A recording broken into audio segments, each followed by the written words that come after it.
देव उठनी एकादशी व्रत कथा। कार्तिक माह की शुक्ल पक्ष की एकादशी को देव उठनी एकादशी कहा जाता है। इसे देव उत्थान एकादशी, देव उठनी ग्यारस, प्रबोधनी एकादशी आदि नामों से भी जाना जाता है। एक राजा के राज्य में सभी लोग एकादशी का व्रत रखते थे।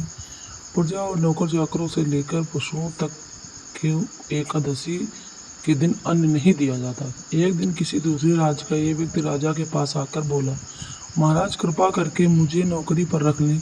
तब राजा ने उसके सामने एक शर्त रखी कि ठीक है, रख लेते हैं, किंतु रोज तुम्हें खाना नहीं मिलेगा, एकादशी को अन्न नहीं मिलेगा। उस व्यक्ति ने उस समय हाँ कर ली। एकादशी के दिन उसे फलाहार दिया गया। वह महाराज से गड़गड़ाने लगा, महाराज इससे मेरा पेट नहीं भरेगा, मैं भूखा ही मर जाऊंगा, मुझे अन्न दो। राजा ने उसे शर्त की याद दिलाई, पर वह अन्न छोड़ने को राजी नहीं हुआ। जब राजा ने उसे आटा दाल चावल आदि दिया, वह नित्य की तरह नदी पर पहुंचा, स्नान कर भोजन पकाने लगा। जब भोजन बन गया तो भगवान को बुलाने लगा, आ जाओ भगवान, भगवान तैयार है, भोजन तैयार है। 15 दिन बाद अगली एकादशी को वह राजा से कहने लगा, महाराज मुझे दुगना सामान दीजिए, उस दिन मैं भूखा ही रह गया। राजा के ने कारण पूछा तो उसने बताया कि हमारे साथ भगवान भी खाते हैं, इसलिए हम दोनों के लिए सामान पूरा नहीं होता। बुलाने पर पीताम्बर धारण किए भगवान चतुर्भुज रूप में आ पहुंचे थे तथा प्रेम से उसके साथ भोजन करने लगे। भोजन आदि करके भगवान अंतर्ध्यान हो गए और चला गया। 15 दिन बाद अगली एकादशी को राजा से कहने लगा, राजा मुझे दुगना सामान दीजिए, मैं भूखा ही रह गया। राजा ने कारण पूछा तो बताया, हमारे साथ भी भगवान खाते हैं, इसलिए हम दोनों के लिए सामान पूरा नहीं पड़ता।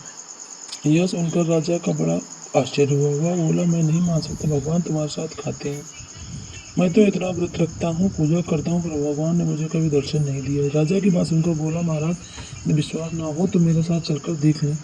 राजा एक पेड़ के पीछे छिपकर बैठ गया। तो उस व्यक्ति ने भजन में था भगवान को शाम तक पुकारता रहा, परंतु भगवान ना आए। अंत में उसने कहा, हे भगवान, यदि आप नहीं आए तो मैं कूद कर प्राण त्याग दूंगा। लेकिन भगवान नहीं आए। वह प्राण त्यागने के उद्देश्य से नदी की तरफ बढ़ा। प्राण त्यागने का उद्देश्य दृढ़ इरादा जान शीघ्र ही भगवान ने प्रकट होकर उसे रोक लिया और साथ ही बैठकर भोजन करने लगे। खा पीकर वे अपने विमान में बैठाकर अपने धाम ले गए। यह देख राजा ने सोचा कि व्रत उपवास से तब कोई फायदा नहीं होता जब तक मन शुद्ध न हो।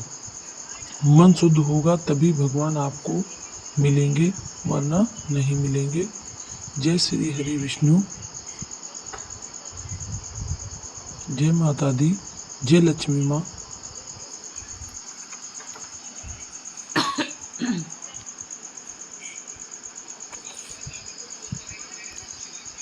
अगर आपको ये वीडियो पसंद आई हो तो प्लीज़ चैनल को लाइक से सब्सक्राइब करें। इसी तरह की वीडियो देखने के लिए बेल आइकन प्रेस करें। तब तक के लिए जय माता दी।